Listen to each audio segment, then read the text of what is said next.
mécaniquement les expériences des pays frères, et ces faits a constitué une erreur, pas de plus grave, mais une erreur qui a freiné le développement et a contribué dangereusement à l'un des phénomènes qui doit être combattu avec... Il a fait changer, en premier lieu, il a fait changer absolument toute la vie de Cuba.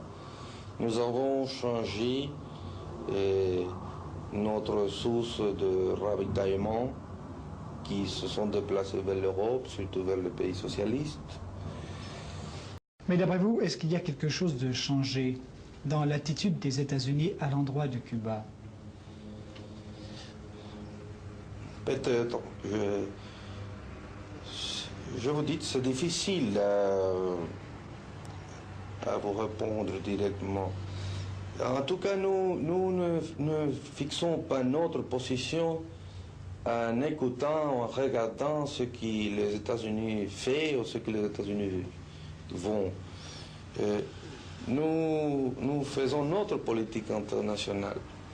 Et naturellement, nous regardons avec attention ce qu'il fait parce que c'est notre ennemi, il est près de nous, il est très fort. Aujourd'hui, dans ces derniers jours, il y a quelques voix américaines, on les connaît, le sénateur Fulbright, par exemple, qui a parlé un langage absolument différent. Mais immédiatement, M. Rusk, M. Thomas Mann ont parlé dans le langage habituel. Et nous ne pouvons pas savoir si vraiment l'attitude de Fulbright, par exemple, correspond à un changement de la position des États-Unis ou seulement est une voie isolée. Est-ce que le blocus économique imposé par les États-Unis a affecté la vie à Cuba? Oui, il est presque disparu à Cuba et il y avait beaucoup de choses qui manquent. Notre industrie ont passé par une période assez longue où il n'y avait pas de pièces de rechange, ils s'arrêtaient. Et nous avons changé toute notre vie, même les articles de luxe, les articles de consommation à long terme, on peut dire, je ne sais pas bien la parole en français. Et ça, et quelquefois, nous ne pouvons pas le mettre en fonctionnement. Mais cette condition même a forcé notre industrialisation dans la mécanique. Et dans ce moment, nous pourrons fournir presque tout le ravitaillement essentiel de type mécanique, c'est-à-dire des pièces de rechange, par notre propre main. Et naturellement, c'est que nous ne pouvons pas acheter dans des pays socialistes ou dans d'autres pays de l'Europe, parce qu'on doit considérer que Cuba est un pays où presque toute l'industrie, toute la technique, toute la technologie dépendait des États-Unis et des usines des États-Unis. Et changer tout ça, c'est une chose assez difficile.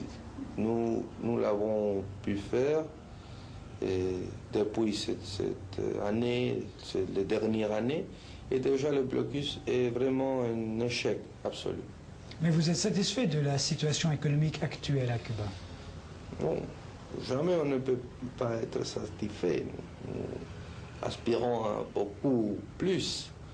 Mais l'année passée a été l'année plus basse, surtout dans la première partie de l'année, où l'économie était dans le moment le plus bas.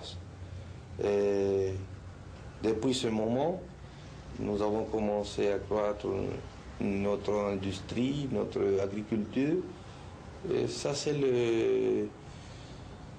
on peut dire, la direction générale qui suit l'économie. C'est-à-dire un améliorement progressif, soutenu, pas une chose merveilleuse, malheureusement, mais chaque jour, on peut voir concrètement les choses qui nous faisons. Et ça, c'est encourageant. Si vous parlez s'il est imprescindible, je pense que non. Mais Et on doit pré-soviétique en considérant le commerce. Et nous avons un très fort commerce qui est sur une base bilatérale d'une partie de l'autre. Ça n'est pas l'aide. L'aide soviétique est quelques accords à long terme. Il est là, oui. Ils vous sont nécessaires. Nous sommes notre professeur dans quelques domaines. Dans quel domaine? Dans le domaine de la technique supérieure de la défense. Nous avons fait tomber U-2. Ça seulement l'a fait l'Union soviétique. La Chine et nous. Et naturellement, c'est une technique très, très difficile. Nous ne les dominons pas jusqu'à ce moment. Conférence communiste mondiale pour résoudre d'une façon ou d'une autre ce conflit. Si cette conférence a lieu, est-ce que Cuba y participera? Et ça, cette question est frère de l'autre antérieur. Nous ne parlons pas de cette question jusqu'au moment opportun, en tout cas. Quels sont les rapports actuellement de Cuba avec le reste de l'Amérique latine?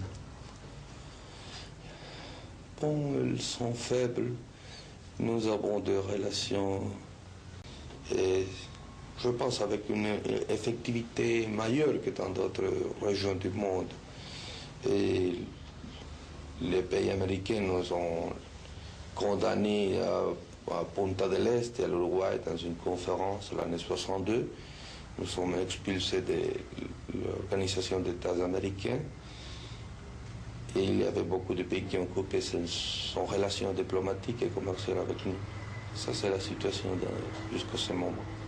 Pensez-vous qu'il y a, à l'heure actuelle, en Amérique latine, des pays mûrs, prêts pour une révolution du type castriste, du type cubain? Vous avez parlé du Venezuela et du Guatemala, mais est-ce que Cuba aide les révolutionnaires de ces pays? Moralement seulement, ils considèrent que son lutte est juste, mais jusqu'à ce point. Aquí se queda la claridad de tu querida presencia, comandante Che Guevara.